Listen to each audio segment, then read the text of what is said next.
The constable was fat, and he was sleepy. He wheezed when he spoke, and he spoke quite a bit as they started off, and he and the man in the yellow suit. First, they roused me out of bed in the middle of the night, after I've been out since sunup looking for that child, and now I suppose you're going to try to run me all the way, he said sourly.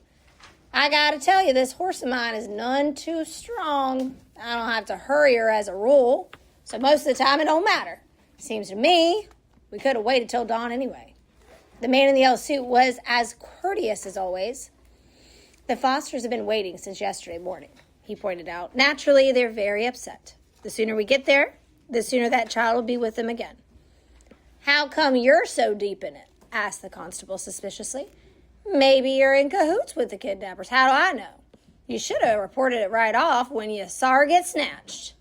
The man in the yellow suit sighed. But of course I had to find out where they were taking her, he explained patiently. I came right back after that, and the Fosters are friends of mine. They, sold me their wood. The constable's eyes went round. I'll be, he said. What do you know about that? I didn't suppose they'd ever do a thing like that, friend or no friend. They're the first family around here, you know, proud as peacocks, all of them. Family proud and land proud, too, but they sold off, did they? Well.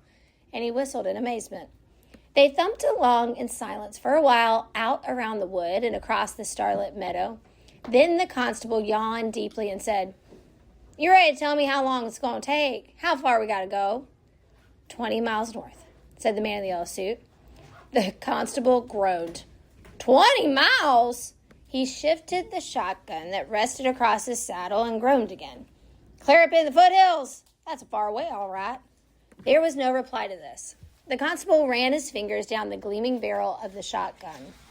Then he shrugged and slumped a little in the saddle. Might as well relax, he wheezed, suddenly companionable. We'll be riding 3-4 hours. Still there was no reply. Yes, sir, said the constable, trying again. It's something new for these parts, kidnapping. Never had a case like this before that I know of. And I've been in charge. Going on 15 years. He waited. You don't say so, his companion said at last. Yep, that's a fact, said the constable, with evident relief. Maybe now there would be some conversation. Yep, 15 years, seen a lot of trouble in 15 years, but nothing quite like this. Of course, there's the first time for everything, as they say. We got a brand new jailhouse. Did you notice? Listen, it's a dandy. Give those folks nice, clean accommodations. He chuckled. Of course, they won't be there long. Circuit judge will be coming around through next week. He'll send them over to Charlieville, most likely to the county jail. That's what they do for your serious crimes. Of course, we got a gallows of our own if we ever need it. Keeps down trouble, I think. Just having it there. Ain't ever used it yet. That's because they take care of the serious stuff over at Charlieville, like I say. The constable paused to light a cigar and went on cheerfully.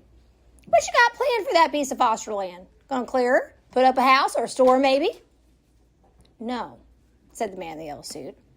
The constable waited for more, but there was no more. His sour mood returned. He frowned and shook the ashes from his cigar. Say, he said, you're kind of a close-lipped feller, ain't you? The man in the yellow suit narrowed his eyes. His mouth, above the thin gray beard, twitched with annoyance. Look here, he said tightly. Would you mind if I rode on ahead? I'm worried about the child. I'll tell you how to get there, and I'll go on ahead and keep watch. Well, said the constable grudgingly. All right, if you're in such a ding-dang hurry, but don't do nothing till I get there. Those folks are likely dangerous. I'll try to keep up with this horse of mine. She's none too strong. Don't see as how I could get her to gallop, even if I tried. That's right, said the man in the yellow suit. So I'll go on ahead and wait outside the house till you get there. He explained the route carefully, then dug his heels into the flanks of the fat old horse, cantering off into the darkness, where just a hint of dawn glowed on the edges of the hills far ahead. The constable chewed on the end of his cigar. He said to the horse, Did you get a gander at that suit of clothes? Oh, well, takes all kinds, as they say. And he followed slowly after, yawning, the gap between him and the man ahead lengthening with every mile.